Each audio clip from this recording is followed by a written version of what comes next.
finished with us, we took the backdrop home with us, and I ended up with it. So I'm just setting this room up as my office, and so it's the perfect backdrop for what I do, and like to sit down and have a podcast with somebody, or if another sauce maker wants to hold any kind of a meeting or something like that, then it's I don't know, it's just kind of a cool backdrop. I just hit record, dude. This is perfect. Oh, welcome to Out of the Blank Podcast. I'm here with Bob Rice, man. What is up, dude? If people that are listening, I am looking at a man that is wearing a Back to the Future t-shirt. At the same time, he has an amazing backdrop of basically hitting what happens when you hit 88 miles an hour. Is that what it is? That is, it is 88. And so, all right, you got to tell me a little bit about yourself here, and how does Back to the Future fall into place?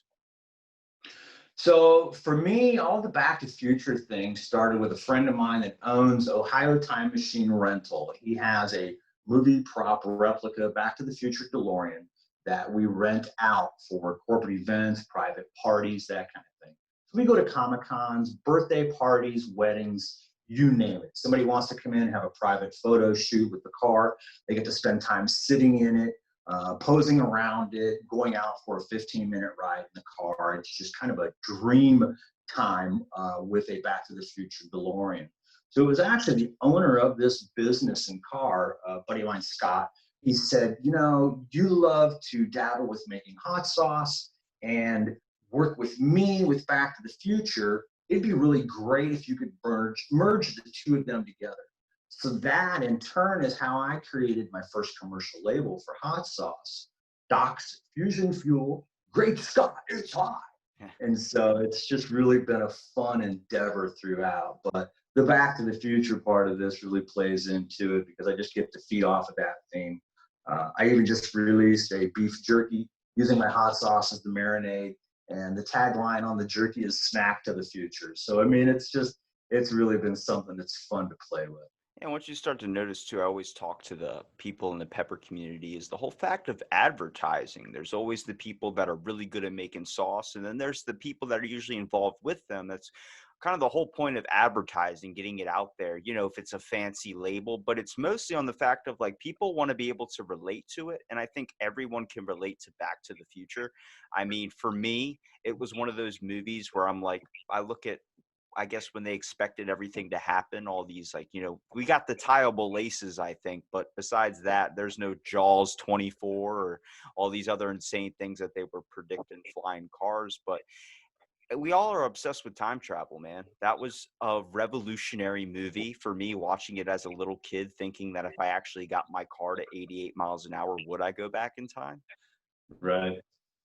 So especially right now with COVID, there are a lot of people that are looking into the future because the present is not anything that anybody was anticipating, and it's just holding on. So even a couple local gigs that we've had, people are like, man, can I go back to 1985? Can I just go back to last year? Can we just get past 2020? And so the whole time travel aspect has really been playing into current events. Would you rather go back in time or to the future?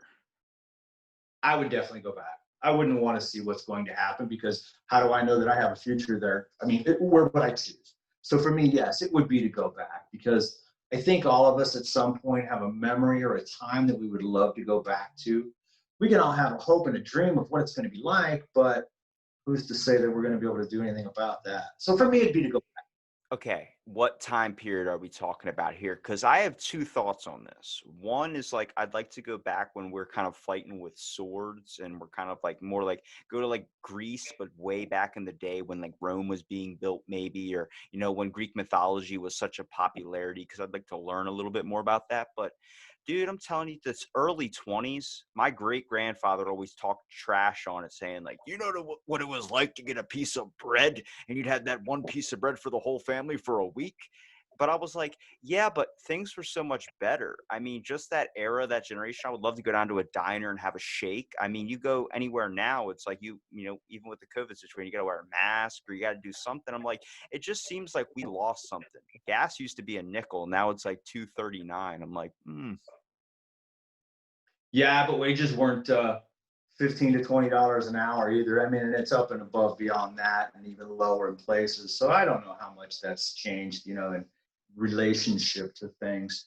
But and as far as going in and having like a nickel shake or sitting at a bar to have a milkshake or something like that, even that's area because the vast differences. I know you've done some shows on travel, and the vast differences in area of where you're at. I mean, there's still some places that are still very back in time that you can go to that are still very much like they were quite a while ago. My wife and I were traveling through the Smoky Mountains and happened upon the town of Mayberry, Mount Airy, North Carolina, from where Andy Griffith grew up, was born. The whole premise of Mayberry RFD was born. And it just so happened that it was Mayberry days. And it is still very much an old fashioned town, much like it was. And there's still a lot of those towns in different parts of the even US that are like that. Old Route 66. I lived in Arizona for many years, and there's still a lot of small towns that are very Western or very still just old fashioned compared to, say, the hustle and bustle of a city or a more developed area. So it's still there. It's finding it. And I think some of it's even just a frame of mind, to be able to put yourself back into that time. The closest thing I think I've ever found was I always talk about me and my buddy when we went skateboarding to the store and we got lost in this place where all the buildings looked exactly the same as the one beside it. There was not really any difference. They were just a bunch of apartment in this small community, but we got lost and it was a good couple miles of just the same thing, but everything was so much alike that when you turned a left down a street, the street you popped up on was exactly like the one you just left on. But the weirdest thing was that it felt like it was back in time because people were pushing like babies and strollers down streets. People were saying hi to their neighbor. They were having this communication in this community basically. And kids were skateboarding with helmets on. But then you leave that community and like in my popular town or something, there's none of that. There's no kids skateboarding anymore. There's no kids scootering. There's nothing where people are just walking down the street. Hey Jim, how's it going? That's completely lost in a lot of these major places. And I'm like, when did that go away? Because that's the time I want to go back to when I'm like, when we could actually go out onto this, like just, I guess the town, I would say, and be able to really, not have to worry about all these things. You hear so much in the news about how this happened, a killing happened, and this happened. It's like, man, I want to go back to a time period where that wasn't the biggest issue. Pre-electronics, really. I mean, here we are communicating, from other ends of the country. I mean, we're only a couple of states away in reality, but it used to be that people had to visit to communicate. There was a lot more personal interaction. And now with the ease of electronics, there's been a huge loss of touch. Even coworkers that are in an office setting and they're just a partition away from each other, they ping each other on their computer. I mean, private messaging, texting, everything is done now by an electronic means. Not everything, but a majority of things. And so it really has closed a door on personal interaction. Gaming, it's not like going to your buddies and playing Battleship. It's online. There are so many things that have changed. Don't get me wrong, I'm not against electronics and the movement of electronics. It's great for me for social media and advertising. It's a must. But it's really, I think, wiped out a lot of the personal touch. Yeah, well, it's that personal communication. Like if you look on, let's say, Back to the Future, 3 is the one where they go into the Old West, right? Correct. So that was one of my favorites, and that was because it was going back in time. Like you got to see them like when the clock tower was finally being built, and then that played in a factor later. But what I think was interesting is the people, how they were more of a community. They were more interactful to each other because they didn't have these devices to easily do things for them. It was just a simpler time. And yeah, getting shot in the street isn't the best thing, but when you look at salesmen, for instance, they had to go talk to the people. technology has made that a major benefit in the factor of you can be able to market your sauce to anybody in the world who can just order online and do that. It's amazing for that. But when it comes to the human interaction factor and how we choose to do stuff, streaming movies online, I would love to go to a drive-in. There's no drive-ins anywhere near me. And the last one was about 3 hours away that ended up getting torn down like 10 years ago. And I think a lot of stuff gets left by the wayside. And I think where we see this shift with what's going on in the world right now, hopefully people will start to realize some of the stuff that we kind of left behind that, let's not leave this behind. Like drive-in movies would be sweet. I talk about, I would love to see old cars come back. Are you kidding me? Like, I don't know what it is about when I see a hot rod or a classic, but I'd immediately just get perked up like, whoa, here we go. And, but yeah, I think just the way we're using technology has kind of thrown us through a little bit of a loophole because we're trying to progress to the next thing and we're trying to do all these things that we see on like the Jetsons. And I'm like, hang on a second. We're losing value in some of the things that actually bring us together. Oh, absolutely. I totally agree. The push to jump into the future has really knocked us past the generation of where a lot of people wish we were right now. You know, you mentioned drive-ins. Right now, the drive-ins that are still around are becoming very popular because they are a social outdoor engagement that due to COVID, people can enjoy. There's a small town right outside of where I live, Jurassic Park movie on an inflatable outdoor screen to make it almost a drive-in type experience. And so they're setting that up. And it's bringing back community in a sense. So it's interesting how when we are put into a situation like COVID, where we're forced apart, that we have that desire to get back together. When if it wasn't for COVID, we wouldn't be looking to get back together in that same sense because we'd still have the freedom to just use the electronic age that we Yeah, I have think today. using it like a benefit like this, for instance, is a great way because I would have never met you if it wasn't through social media, obviously. But, I think it's like all right, so I'm going to correlate this to the sauce thing. So stick with me on it. All right. It's going to be a little bit of a long haul for a short drink of water. But when we talk about the pepper community, it's pretty beneficial. It's a very supportive community. Like it's like the starting ages before cell phones. We're still in the flip stages, not in the touch screen stage. Then if you look at other communities such as like the podcasting community, or you look at other communities that are a lot larger, like acting or music or something, it's a lot of competition. It's a lot about trying to be better. And that's because it's just so popular. I think it's the amount of interaction that we have and the amount of, I guess, how we can contact way more people. It's a benefit and it's also a minus on the factor of it makes it more of a competition rather than a community. I mean, the sauce community still, like, I didn't even know that was a doorway to go down. I mean, I opened up that doorway, next thing you know, I'm falling in everything. I'm like, oh, well, there's this sauce, this, all these people sort of making sauce. I start thinking everybody has a hot sauce company, but it's so new. And you'll come across some of the people with egos that are like, I'm better than you, or I'm this, or my sauce is number one or something. That's cool.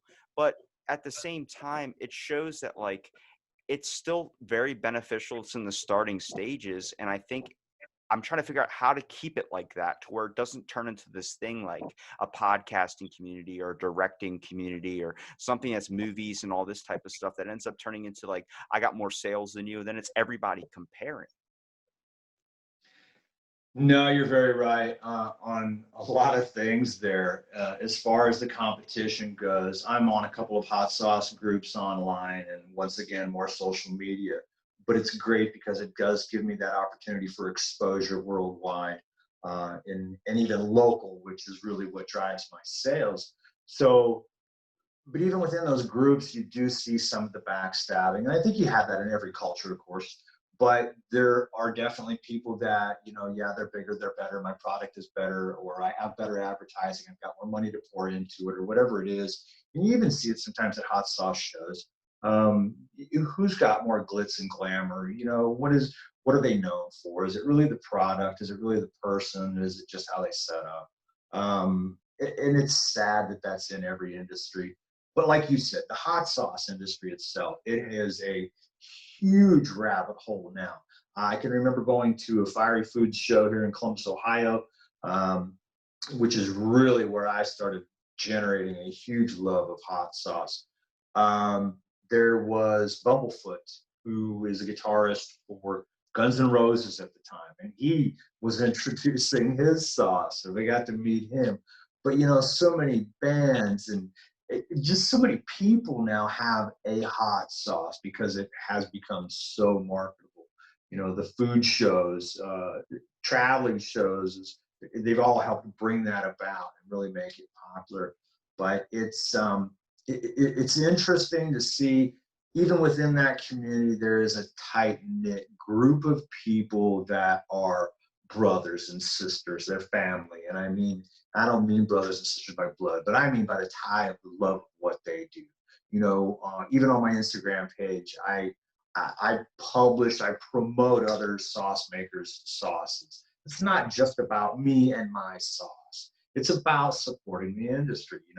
You've had other sauce makers on your podcast, and it's just really great to see the support and raising up of others that believe in what they do. And I've seen that in a lot of your podcasts. It doesn't matter if it's sauce or anything else. It's about people really bringing up their fellow man, supporting them in what they do. And that's the cool side of the sauce making and life in general that I enjoy. It's getting out there and meeting people and just lifting them up, praising them for what they do, and being a part of it, because it's that high that I get to ride on too. Yeah, I think it's more about finding genuine people. I mean, what makes me buy a sauce is not, I mean, flavor does help, but at the same time, like the people I promote or the people I talk about, if I do a reference to some people, it's because I believe in those people because they've kept up with me. They have this real interaction where it doesn't feel like I'm just buying into Folgers or something where it's just a brand. It's not really like I'm not getting any interaction. I don't see a face behind Folgers. I see freaking coffee. Right. So I think that's why people really are going, like you hear about organic batches and all these people going to farmers markets and starting to buy sauces, is because they want to get to know the person behind the sauce. They want to know that they're supporting someone who's not all about money, not all about this. And what's interesting is a few people I have denied for my podcast have you posted a picture on Instagram of them liking your photos. And the weird thing about that is the factor of that's their way of getting attention into hopping into the limelight.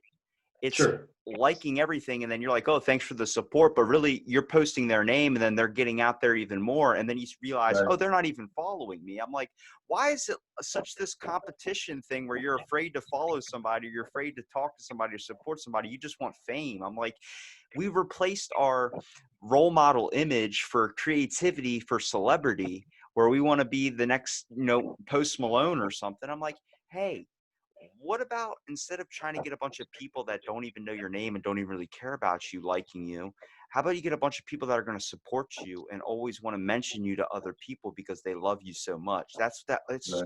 connection.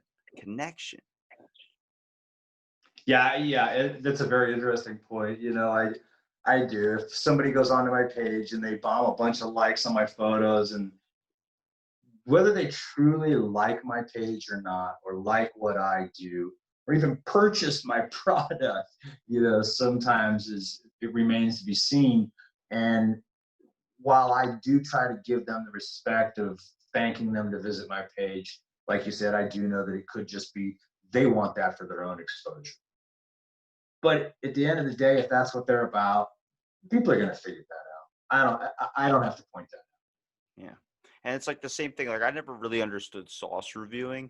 I mean, I get it. It might get you a little bit of attention, but like it's really difficult because as a sauce maker, then you're sending your sauce to somebody for free and then they review it and you don't get any attention from it. So you're like, well, what? I don't understand. Like I talked to Josh from Two Angry Cats. I've talked to plenty of people like David from Way Hot Sauce, Caesar, all these other guys that make these incredible sauces, Jeff Levine. But when they send me a sauce, I never asked for it. They just shoot my way. I'm like, yeah, man. I mean, if you want, sure. I end up getting it and I'm tasting it and I'll talk about it and everything. But like, people that are just like, send me your sauces, I'll review it. I'm like, man, you're just asking for free shit. It's like when I go to a concert, I'm like, get me a t-shirt, get me a t-shirt. I'm like, that doesn't help the person. If you support them, buy their stuff. You know, I will mention all of those guys who don't even need to send me sauce because they've kept us they made me believe in them by keeping up with me, talking to me, making me feel like I'm talking to a person, just like you're doing right now. Like, people love that factor of stuff. Like, when you started your sauce company, this probably wasn't your idea as a kid. Where did it come from? Oh wow, that's yeah, as a kid. So honestly, I've been in business just over a year with my sauce company. So I am very, very new to the industry as far as the commercial end of it. Going back to reviewers, though, I do want to give a giant shout out to Heat 101 and Brian Ames, both reviewers in the industry. And I will say that both of them came to events and bought my sauce to review. I have had a plethora of people, like you said, reach out. Hey, I'd love to review your sauce. Hey, I can get you thousands of views.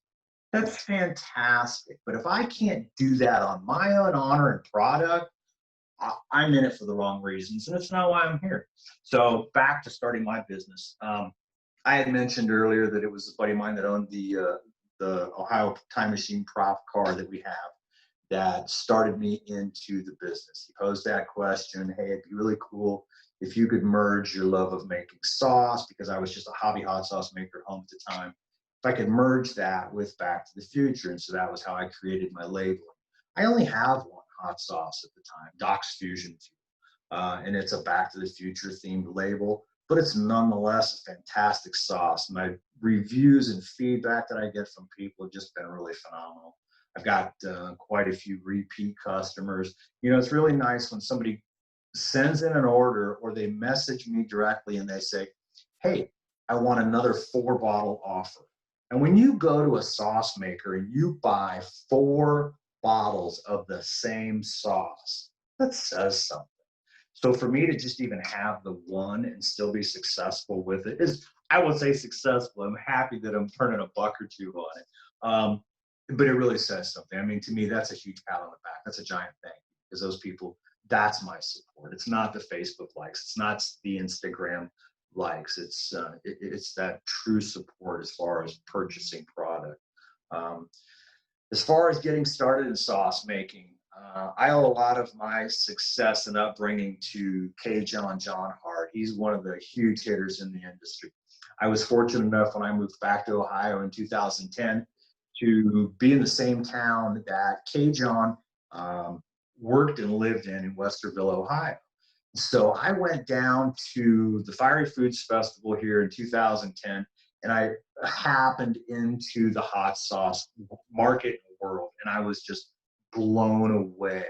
I'm a flavor guy. I had just left Arizona, so Southwest tastes were just all over in my head and taste buds. And when I discovered the world of hot sauce beyond Cholula, Tabasco, Valentina, a lot of the tooth cutting sauces that had been out there for years, and I got into the commercial custom end of it, it was just mind blowing for me. And I thought, I want to be a part of this.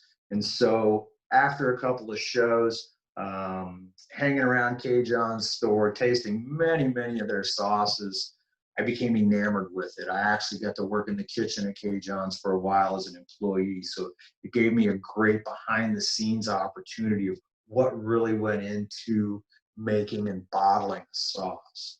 I started making my own sauces at home, and I'd give them out to friends and family. And everybody was very, very happy with what I did.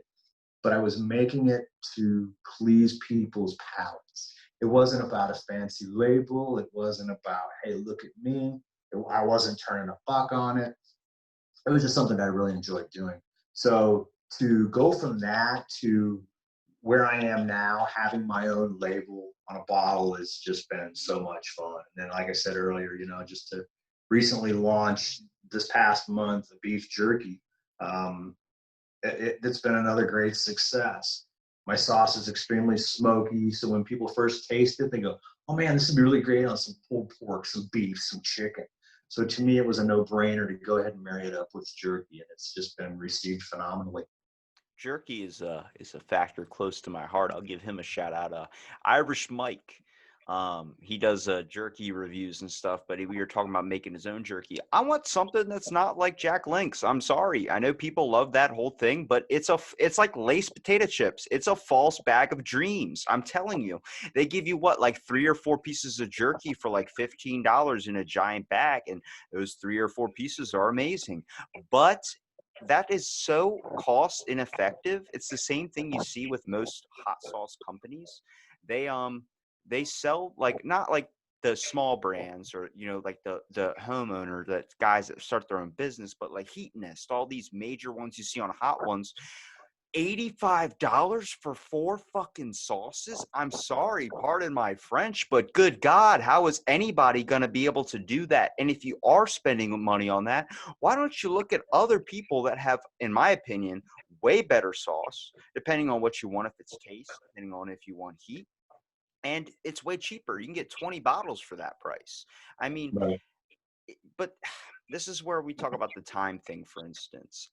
I think with everything that's going on, we're going to see a shift back to people starting their own creativity again. It seemed like for the past 20 something years or so, we've replaced creativity with branding, where we just want to invest as much as we possibly can into a name that we already know, that's on TV, that's doing advertisements, and that's where advertising falls in. But now we're seeing people that are like, I just want to start this company. And it seems like we're aging back a little bit to where that was possible, where, people will be like, I have an idea for an app. Bam. Then they toss out an app idea and somebody makes it. But then it was like, oh, well, if I toss out an idea now, it's already been created.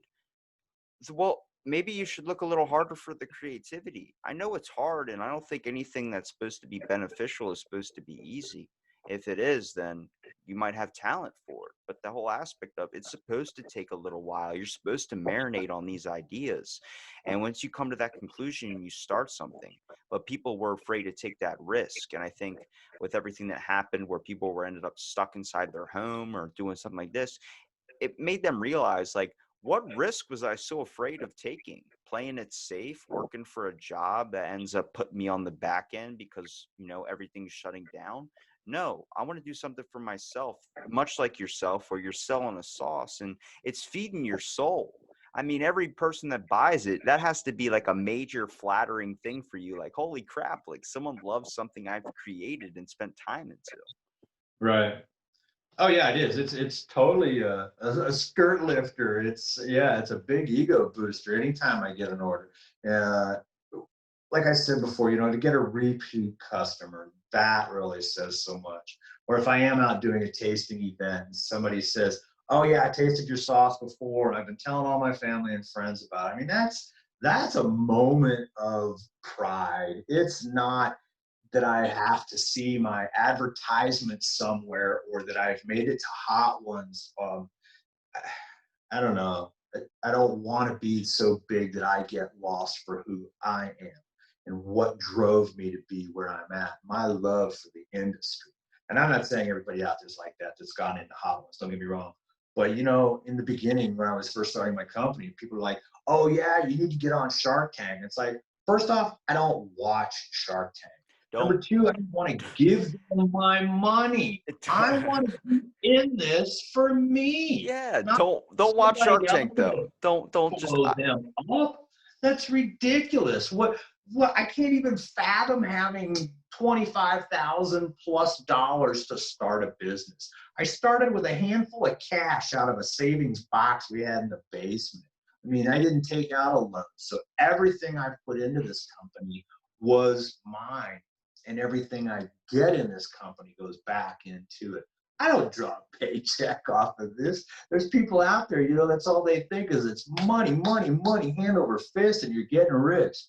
Hello, it's not happening on this end. It's a lot of work. But for me, like I said, there's a lot of pride and joy in what I do. Yes, every order I get, I'm tickled to death. I had just had somebody reach out to me the other day, said, "When are you going to have your sauce in Canada?" And I said, "Oh yeah, how are you liking that sauce?" He said, "I pass it out to everybody that want to know where they can get it." Fortunate for me, I have a distributor, peppers.com, out of the state of Delaware, and they do ship. So that helps me. But to be able to just hear, hey, when are you going to have sauce in Canada for us to get? You know, I mean, that's pretty cool, because here I am, a guy that's just got, maybe 50 cases of product that I'm hanging on to and waiting to make more. So it's a moment of pride. You just brought up a good advertising thing right there. Is if you could do like like a kind of like a video, like maybe like a minute ad or something. You driving in a DeLorean, and the dude dressed up like one of the newspaper boys, like back in the day, saying "Extra, extra, read all about it, more sauce in stock," and then you just drive by and toss some out to him. So instead of him tossing out newspapers to people, he's giving out sauces to people. That would be hilarious. And yeah, I actually have a line on a DeLorean, so I could make that happen. But yeah, that would totally be cool. Yeah, there's a lot of ideas that run through my head, of course. And when I'm sitting down with the owner of the car, we're constantly talking. Hey, we need to sit down. We need to do a broadcast. We need to have you in here, and we got to think of something we can do with the jerky and the sauce, and make a new commercial or something like that. For you to put on social media. So yeah, we're always tossing around some crazy ideas. That's what, like, if I talk to some of the sauce guys that, like, if Josh sends me a sauce or something, and I will admit this, I actually got into a confrontation with my UPS guy, because the other day I heard the UPS truck pull up, and the past 3 packages I've got from Josh have been broken.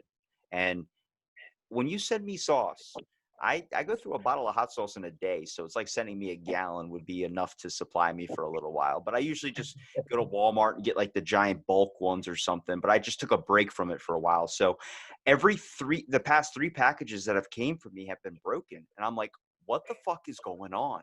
So I hear the UPS guy pull up outside, and I'm like, I'm gonna watch this. And he's walks across the street first to the house directly across from me, grabs the package and walks up one step, and then just tosses it up on the porch. And I'm like, that's how it's breaking. But the funny thing was, the last time they dropped it off, it was a box, and then it was in a trash bag because it was leaking. And I was like, oh, dude. So I confronted him. I was like, hey, man, have you been dropping off packages here? And he goes, yeah, you're part of my route. And I'm just like, you've broken every single one of my things, and they're precious items. He goes, oh, I'm sorry. What were they? I'm like, hot sauces. He just looked at me like, what? I was like, that's precious, bro. That's gold. Like, you can't be doing that. But it's a factor of, like, when you're making something and you even feel like this, whatever the, I don't know what you would call it, just anything to send to me, I support it because I like good stuff and I like talking to the people. I love communicating with these guys. Same thing, I like talking to you right now, this conversation we're having. This is stuff that needs to come back. And when it comes to the world of advertising and stuff, a lot of those guys that, they want to, they're good people, they love and they make a great product. They're not the best at advertising. And I'm like, dude, I'll shoot you off ideas. Like, they're not the best. Sometimes they're really stupid, but anything, because yeah, social media, you got to hop on it. It's got to be a main priority if you own a business. But what really sucks is all these guys that, like you said, put their paycheck into advertisement or something. None of that really gets them any of attention. It's all about going and meeting the people, like, going to a market or going to a festival, having your sauce set up for people. You want to talk to them. You want to let them know, like, hey, my name's Bob. This is my sauce. And guess what? It's called Docs Infusion, and it's a little bit of Back to the Future, and it gets that light on the pilot stove or whatever that gets kicking. And you hear that cranking, you hear the notches start clicking, and then it starts up, because then they're like, I'm interested. He'll hook me in. Why? And same thing with me when I reached out to you or something. It was like, I wanted to see what was this meaning of Back to the Future. You had a thing. And that's what people want to know when they buy your sauce, when they grab it. They want to know that the person behind the thing isn't some dude puffing on a cigar with a giant suit on, or he's just stuffing his pockets with bills. Right. Yeah, no, you hit the nail on the head. It's the personal aspect. And that's what I was saying earlier. I mean, right now, of course, everything has canceled due to COVID. So there's no interaction. There's no public meeting per se. All of the hot sauce shows this year, for the majority, canceled and are canceling. And so there isn't that interaction with people. Last year, my first big event, we had a Fiery Foods weekend here in Columbus, Ohio, a year ago, August. and I actually had the opportunity to have my buddy come out with the DeLorean. And so I was dressed up in the Doc Brown wig and my lab coat, like I do at a tasting event. And, you know, I was offering that people could come by, have their picture taken with the car, get a bottle of sauce, $10. Usually that's what we charge for a picture with the car if we're at an event, you know. But it was just a fun time because that's what I like, is the meeting the people. So whether it's a hot sauce show or it's a tasting event at a farmer's market, those are the times that I like. Tasting events even right now are out the door just because of the COVID risks and the interaction with people. So it's slammed that door. But I do still go out and I door to door to businesses. Fridays, today I've got some auto parts shops that I'll be hitting up. Those guys love it. I mean, I show up, it's like, hey, who wants some hot sauce? Who's into jerky now? I've got some jerky. And they're like, oh man, I don't have any cash. I'm like, bro, it's 2020. I can run a card, you know? So, I mean, it's business and you've got to be prepared for that. So I do. I still go out and I knock on doors and I get kicked out. Hey, sorry, no advertising in here, you know. But it's all good because it gives me an opportunity to see people, meet people, and they're like, oh yeah, we saw you at the sauce show last year. We were down at Jungle Jim's and we saw you and we tasted your sauce and we just love this stuff. But You it's said that. Jungle Gyms. Hang on a second. What's Jungle Gyms? Because I used to work as at a water park, and it was called Jungle Gyms. So I'm curious now. So you're going to have to check this out online. Jungle Jim's is an international supermarket. It is like Disneyland, Universal Studios of grocery stores. The aisles are lined up and named by country. If you want to taste a food that is very well known in Britain or Vietnam or Japan or Denmark, Sweden, Norway, all these aisles and areas are lined by country and they've got their representation of foods. Now, the best thing, as far as for me, at Jungle Jim's, and this is in Cincinnati, Ohio, is their hot sauce display. Jungle Jim's at the Fairfield store, they have two stores, Fairfield and Eastgate. At the Fairfield store, it is set up under an antique fire engine. They have thousands of sauces. Almost every maker has a sauce in there or they want to be in there. And then every year, first weekend, I believe in October, they have the weekend of fire event. Last year was, of course, my first event because I had just started my business. John Hard K. John had reached out to me and he said, hey, how would you like to be at the weekend of fire this year? Oh my gosh, as a vendor, wow, I've always been and tasted sauces and gone through, you know, and checked all of this out, and pepper eating competitions and just watch people make fools of themselves because that's what they do. They get that capsaicin high and they love it. But I thought, as a vendor, oh my God, that's like the holy grail to be able to go down there now. And he said, well, we've got to get you in the store first. And all of a sudden, it hit me what he just said. And I thought, oh, I'm going to have my product in Jungle Jim's. So I now have my hot sauce sold in this store, which is phenomenal in and of itself to say that. But when you're there with hundreds of other sauces, it's just a drop in the ocean. But nonetheless, it's very humbling to have my sauce in there. But yeah, Jungle Jim's, it's an experience. There is a boat in there. It's got to be a 15-foot dinghy that's over the seafood display. It's the SS Minnow.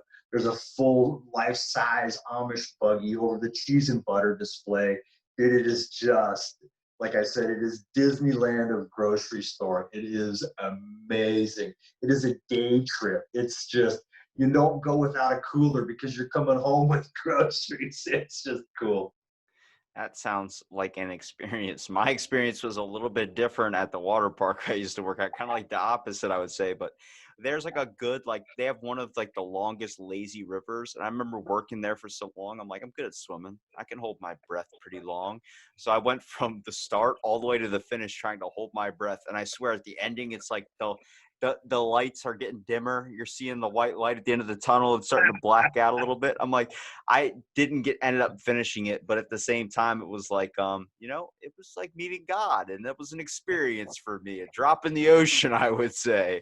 But I think that's amazing, man, because like literally an idea of I'm going to start a sauce, and then you're walking in a store and to see it there. like to have it amongst other people that have this idea that you look at like, man, how do I get there? Well, you're doing it. You're doing the same steps and the same trails. Like everyone always looks at the ending of somebody's career like, oh my God, how did he do all that? And how can that be me? It's never going to be me. I'm like, did you see where they started? Did you see? Yeah. Like it's so simple. It's just taking the shot, first of all. I mean, there's a motivational poster that used to sit by my head in my classroom every time I stayed in for recess because I just wasn't a very nice student. And it said, you miss 100% of the shots you don't take. And that's why every time there was a punchline or something for me to crack a joke on in the middle of class, I took it. And I would give my teacher that answer. And she goes, yeah, but it wasn't funny. I'm like, hey, you miss 100% of the shots you don't take. And she ended up taking the poster down and like probably ripping it up. But at the same time, it was like, I don't ever want to feel like I left anything on the table, you know? And it's so hard because like, I watched my grandfather, for instance, who he went to like the army when he was, I guess, fresh out of school, and then he had to go up there, and then he ended up having to leave, um, head back home because his dad had died, and he had to raise his whole family, his little sisters, and everything. He never had an opportunity to go chase after any of his dreams. So when I see him now, when he's playing with like my brother's kid, my niece or nephew, and he's so childish. I'm like, you didn't have that ability to be able to release yourself and be able to have that fun. You had to be serious and take charge. And I'm like, you never want to leave anything on the table. So that brings a good point. Is there anything you might have felt like you left on the table? Oh, wow. I second guess myself constantly. I spend way too much time in my own head trying to make sure things are perfect before they're executed. And that in itself creates too many issues of missing shots. Um, you can't stand on the free throw line forever thinking about what you're going to do. And for me, that sometimes hinders what I do. I overanalyze, overthink, try to overproject what's going to happen. And while you have to have some forethought, a little bit of insight into what you do, to look into the future, if you will. At the same time, you do still have to be there and take that present moment and make that shot.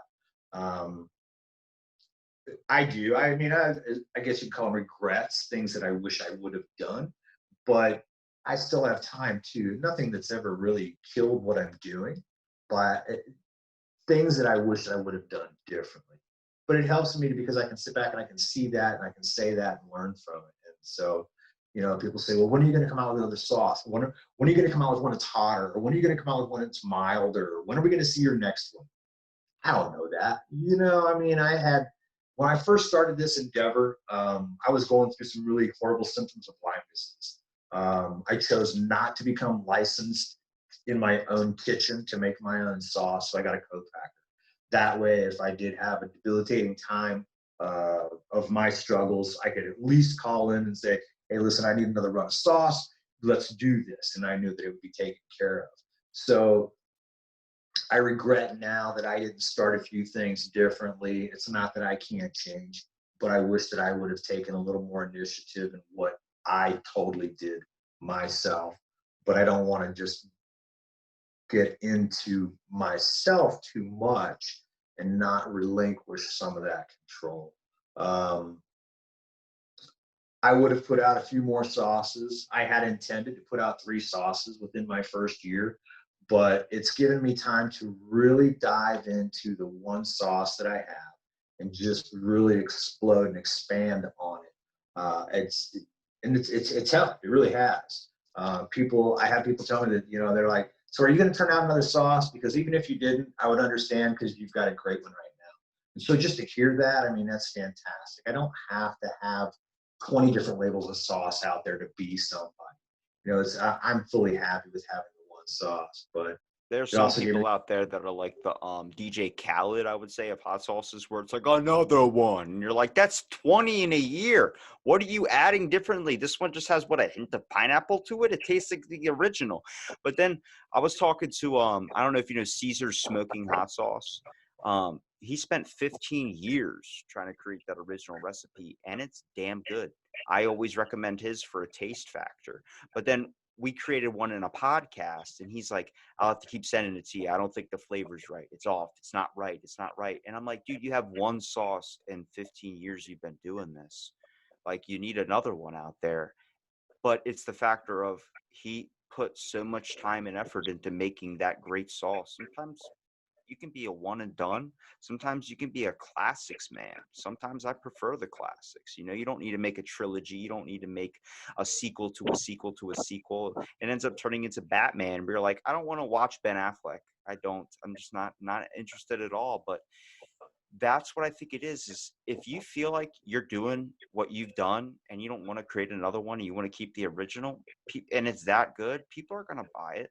People don't need to see another thing. You don't need to, they always talk about staying relative to the public, staying in the news, staying in their eye or their spotlight or something.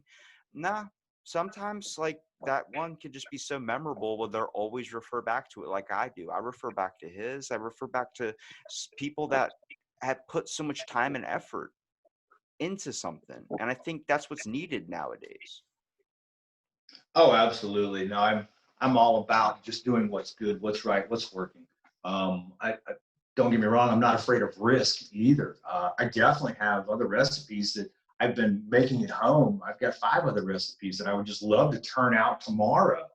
But then again, like I said, I haven't taken out a loan, and I'm not about to. It's just when it's time, I'll know it's time. Right now, I've got a sauce, I've got a jerky, people love it. And I'm happy with that, and it's right now it's a questionable time too. There's a lot of people out there that are just wishing that they had an opportunity to go out there and sell product. So I also feel very blessed that I have that opportunity right now. I'm very grateful for what I have. Yeah, I can honestly tell that you are grateful for it. And first of all, you've worked so hard to achieve it as well, too, man. I mean, you gave me the real and genuine thing. Like we were DMing back and forth, kind of like joking around with each other. You're talking about Old Bay and stuff too. But seriously, though, it's about getting to know people. But even that interaction where we're just messaging back and forth, I was like, this is going to be a good chat. You can sense that about people. And so much of everything now, like if I talk to someone or if I message out, it's like, what's your analytics? What's your listening following? I'm like, if you're not going to be a person, come on to the podcast and shoot it up or talk. Then if you're just going to be business, corporate, and you're not going to let me know about you, know who I can talk to, feel like I've made a connection with, then there's no point because I'm not going to be a customer. But I need that, man. So much of the world now is just not getting to know somebody's name, not getting to know about the person, know why this came to this or why this is this. It's all got to be like, it's $25 with tax. Okay, well, can you tell me a little bit about it? Like, why did you do it? $25 with tax. It's like, all right, like I don't know how you want me to feel about this. I'm going to buy a product and be like, it's a sauce. And then I'm going to toss it out. You know what I mean? Like after it's done, of course you got to finish it, but it's a factor of like, I want to be able to know like, hey, I'm going to keep this bottle. I'm going to put it on my shelf because I like this guy and I like what he's doing. Right. Yeah, it's one thing to sell a product. It's another thing to sell yourself. And I mean that in a good way. Uh, I was very honored that I was asked to be on the podcast. I didn't reach out to promote my name or my business. It's like I mentioned earlier, we were talking about reviewers, hot sauce reviewers. Yeah, I get people that, hey, I'd love to try your sauce. That's fine. Are you even offering just to pay shipping or, because I'm not about if I have to have 10 or 20 different reviews or even 5 that's what's going to sell my sauce. Yeah, I get it. That helps put my name out in the public, but I also want to have some control over me promoting my sauce. I want my product to promote itself. I want other people like you or another repeat customer that goes, wow, hey, have you tried this? This stuff it's the bomb. It's freaking fantastic. It's great. You were just talking about barbecue and roots. You got to try this or whatever it is at the moment, that you like. And it's that kind of promotion that I really like. So, it all comes back around what we were saying before. It's that personal aspect. It's just really being able to hit it off with somebody. You were talking about the DMing, and you can always tell it's like, yeah, this is going to be good. It doesn't matter if we start talking about the weather or, hey, what is it that keeps catching your eye over there in the corner? It's like, oh, I don't know. I got a groundhog out there. It's checking out my pepper plants and I'm about to waste him, or, whatever it is. I mean, it's just because you don't know. It's like out of the blank. You don't know where it's going to go. Yeah. You're talking about your dad used to be a DJ and you were like, oh, I'm not going to put on my radio voice because here we are with Bob today. Guess what Bob's on? Who cares? It's like, what is Bob selling? Let Bob tell what he's selling, not the DJ voice, Bob is selling hopes and dreams. That's right. And it's bottled. And for $9.95 today, guess what you can get? Dude, you got to do a commercial like that. I always like if I look off into like the corner when I'm doing a podcast, something people are like, where are you looking at? I'm like, I'm so afraid of eye contact. It's ridiculous. Like, it's just like, I just start talking. I'm like, I always got to look down at the floor. I don't know, but seriously, like there's something about just real, genuine conversation. And when we get done with this podcast, dude, I got some people I want to connect you with that I know you're going to love to talk to. People like you, man. David from Way Hot Sauce, for instance, you guys would hit it off so well. And I think I've made these connections and I've talked to so many people and I've just connected people because the factor is everybody has the ability to have a conversation. It's about taking the time to have one and not to repeat like I do in other episodes about it. But you gave me the ability because you were genuine, you were authentic, and that's all I could ever ask for, man. And I appreciate you for coming out, doing the podcast. It's weird that you've listened to me because I don't know. When people reference something I said, I'm like, oh, I did say that, didn't I? But I appreciate you for doing the podcast, Bob. Please promote your sauce company, promote everything, man. Oh, absolutely, Rob. It's been a pleasure being on here today. Everybody can find me. My business name is Sauced and Glazed. I am on Facebook. My website is saucedandglazed.com. I'm on Instagram. Check me out. Like I said, I've just got the one sauce. I got some beef jerky, but I'm gonna tell you what, it's really good. It's gonna put you right into that future of flavor type kind of thing. It's very good. It's very unique. But yeah, look me up. I don't care about the likes. Give me an order. You might have a friend who's a Back to the Future fan. The bottle itself is a nice, sleek, chrome-looking bottle, just like the stainless steel DeLorean, with the nuclear symbol on there, just like Doc Brown represented on his jacket. So it's a fun label. It represents the movie well, and it's been really great. And I've had a fun time here today too. It's enough to make you say, "Great Scott." Great Scott! It's hot.